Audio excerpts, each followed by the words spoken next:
Hello everyone, welcome to my channel. Please subscribe and keep watching more details. The Curse of Oak Island recap. The one that got Rick Lagina smiling.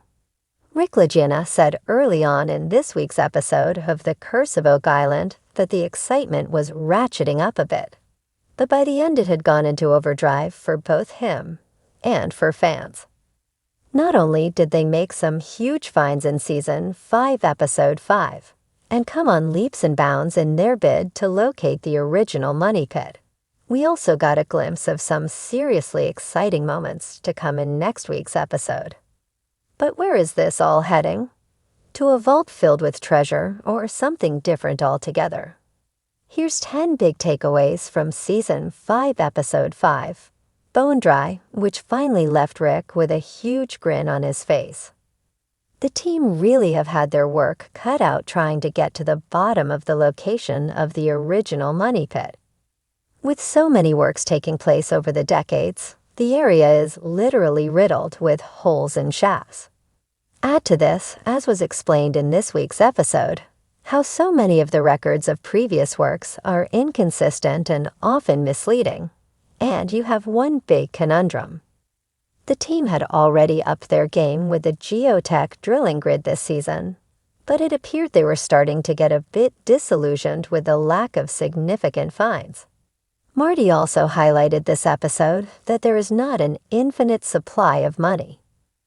With costs this season already soaring into the several millions of dollars, the team seemed to know they needed to up their game once again and do more research to make sure every hole dug moving forward gives them the best chance of success.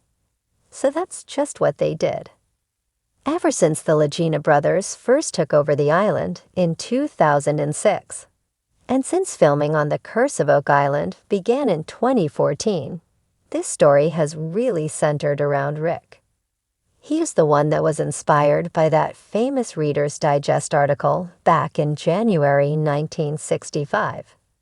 He is the one that has been ever the optimist.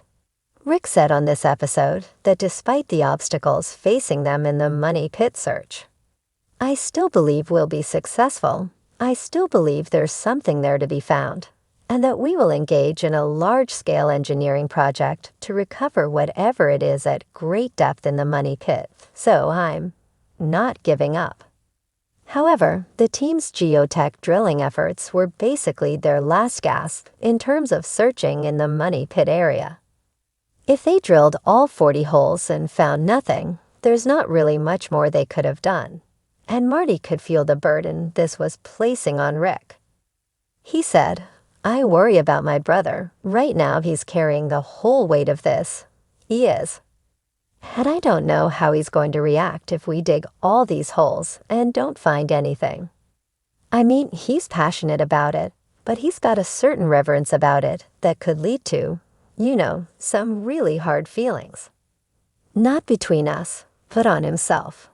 The episode saw Alex Lagina, Charles Barkhouse, and Peter Fornetti join local area historian Doug Crowell doing research at the Beaton Institute in the town of Sydney, around 300 miles northeast of Oak Island.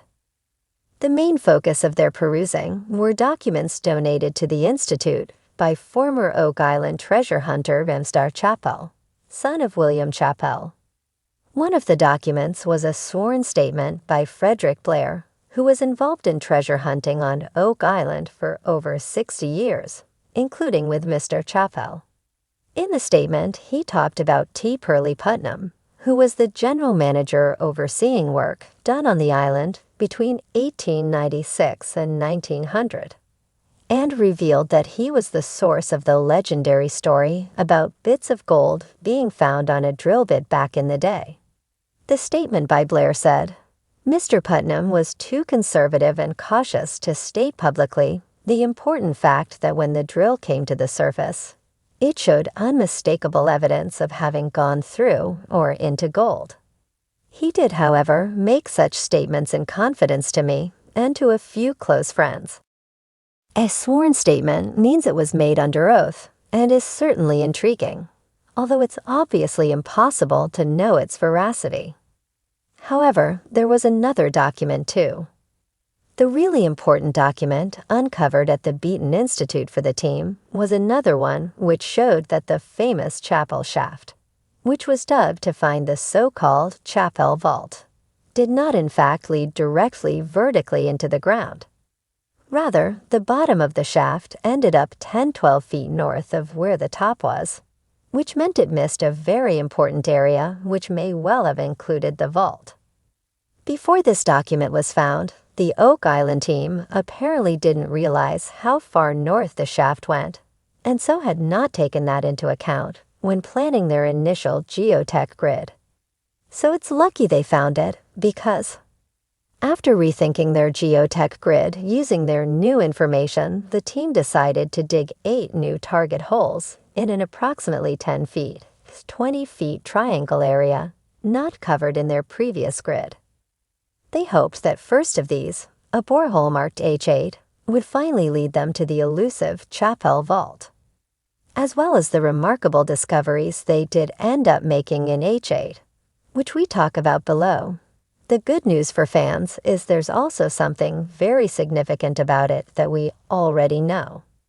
H8 was the borehole shown in the Digging Down episode with Maddie Blake at the start of the season, which it was revealed the team believe is above the original money pit, and which we saw them about to start drilling down into with a huge 60 in Kazan.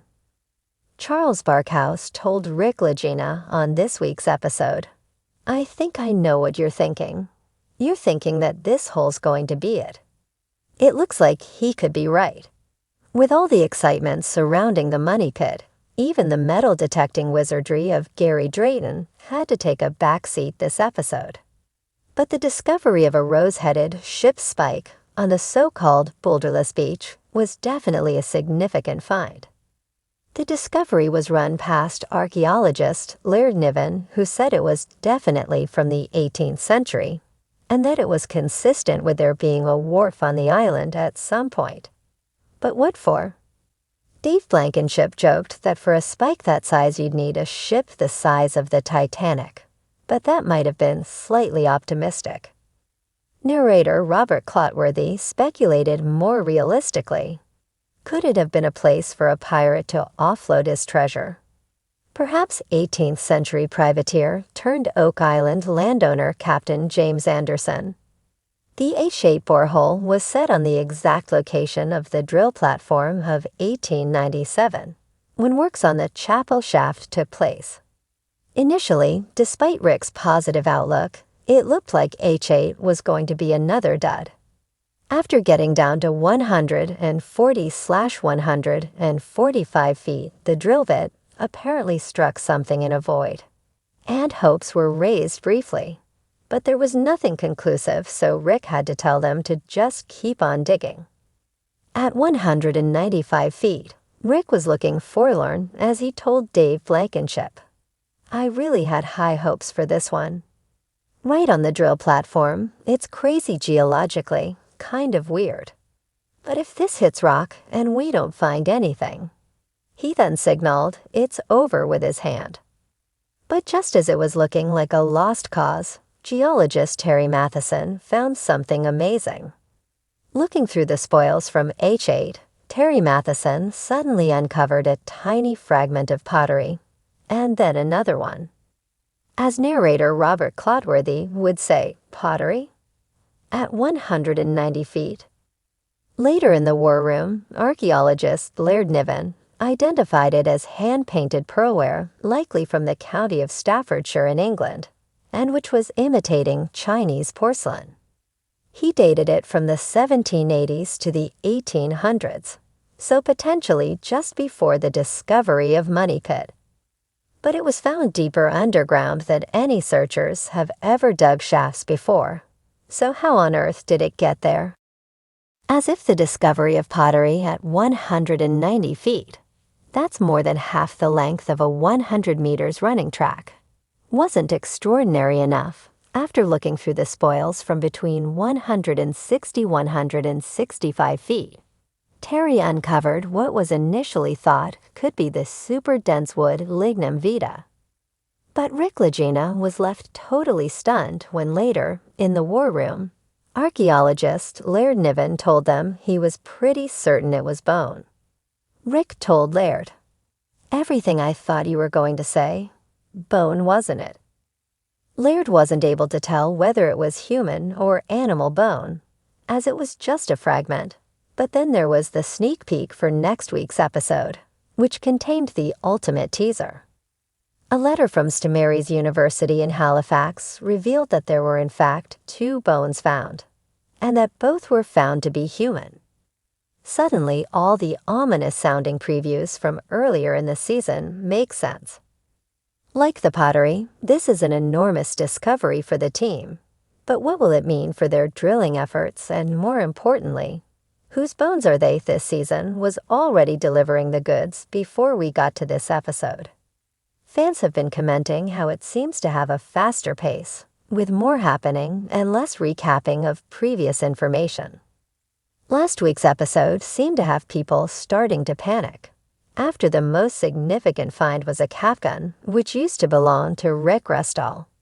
But this week took things to a completely new level, with what could well be the most significant finds ever made on the island.